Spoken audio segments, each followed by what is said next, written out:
Você me mostrou uma foto agora com uma roupa típica do Afeganistão. O Perhan Turban. Isso você ganhou deles? Você compra? Isso eu comecei a fazer várias entrevistas logo Tem na minha a foto chegada. Aí pra gente mostrar? A gente mostra aqui essa foto que você me mostrou aqui. Tem sim. Eu fiz, inclusive, porque foi o seguinte, quando eu cheguei lá, eu fiz algumas entrevistas onde talibãs disseram que só não nos matavam, eu e o meu cinegrafista, porque eles não tinham ordem, porque senão eles nos matariam pelo simples fato de nós não sermos muçulmanos.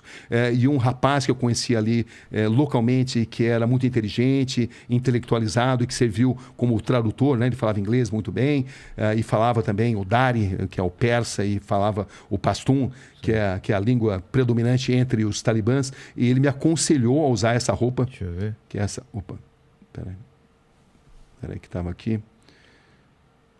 Usar essa roupa que chama-se Perhan Turban, justamente porque chamaria menos atenção. Sim. É isso daqui. Tá pegando aí, mandíbula? Mais perto? É uma roupa muito comum, usada há milênios, faz parte da cultura afegã. Uma cultura que tem muito orgulho em que pese ter sido invadida milhares de vezes. Entendeu? Alexandre o Grande invadiu. Gengis Khan invadiu. O Império Britânico invadiu. O Império Soviético, o Império Americano. Mas eles jamais foram colonizados.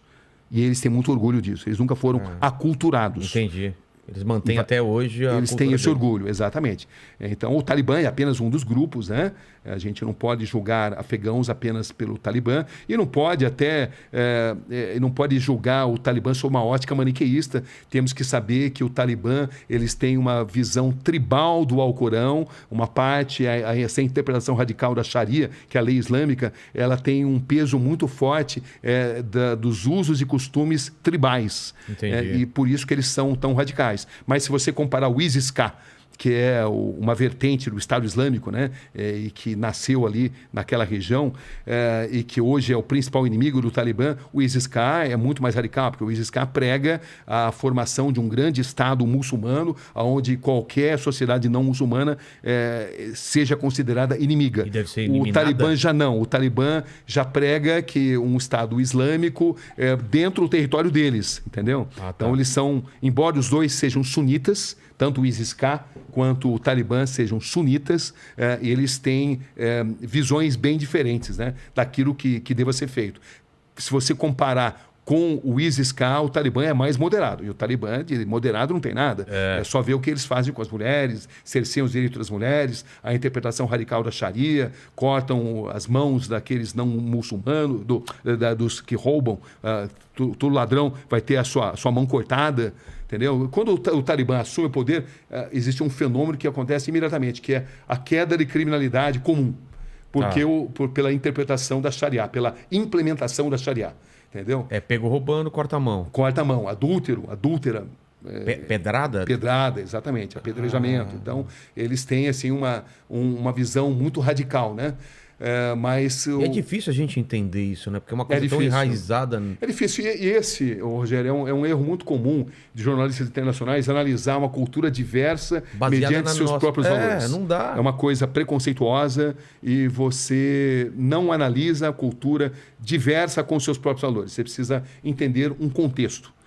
E também temos que aprender que, embora o Talibã tem aí decisões deploráveis em termos de direitos humanos, eles também têm apelo junto à população, porque os americanos, embora tenham ficado 20 anos como invasores, 20 anos apoiando determinados governos, eles nunca trouxeram um avanço, principalmente para os setores mais pobres da população. Nos setores mais pobres são os setores rurais. Nesses setores, o Talibã sempre teve um apelo. As pessoas sempre sonharam em ter o seu primeiro Kalashnikov, fuzil de fabricação russa, né?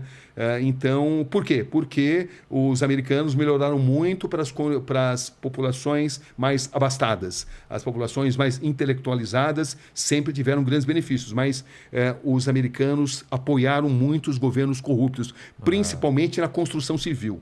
gastou-se milhões e milhões na construção civil e com muito dinheiro sendo desviado, com os americanos apoiando governos corruptos simplesmente porque eram inimigos do Talibã. Entendi. Então, o Talibã consegue voltar ao poder, ele nunca foi exterminado pelos americanos também, porque a invasão americana sempre foi um grande erro, foi o Vietnã do terceiro milênio, né? Então a gente tem que analisar nesse contexto que não seja um contexto maniqueísta. Total. Porque tem muita gente que tem uma tendência em analisar decisões, tradições, por uma vertente maniqueísta. Quem é o inimigo, quem é o herói, não é assim. A vida não se resume herói contra bandido. Mas existem interesses econômicos, estamos falando de uma região onde o minério é muito importante, o minério do terceiro milênio, o minério que vai ser usado pela indústria de informática é abundante dentro do Afeganistão. O Talibã jamais deixou de existir porque eles sempre se alimentaram com o dinheiro das plantações de papoula, né, que é a matéria-prima do ópio e da heroína.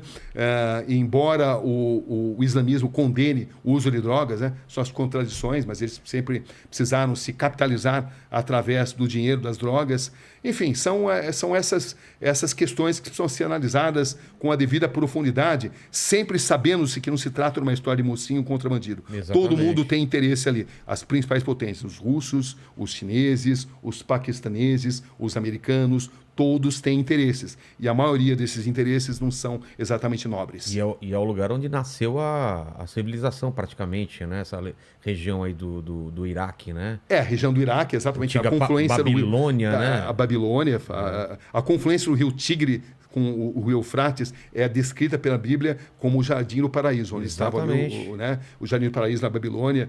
Enfim, o mundo começa ali, o Jardim do Éden começa ali nessa região. E você consegue entender essa grandiosidade quando você está lá, ou só quando você tem afastamento e está aqui? Mas quando você está lá, você está muito focado em pegar várias versões, ver todos os lados. Porque você está no centro do que da foi civilização.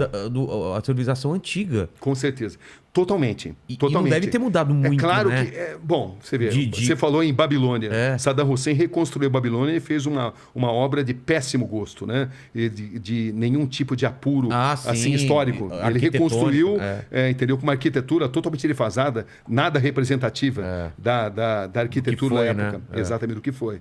Mas tudo ali exala civilização. Enfim, é uma região do mundo avassaladora, porque ela te toma assim, né? Tudo pode ser explicado ali, todos os conflitos, todas as hipocrisias, todas as contradições podem ser encontradas nessa região do mundo.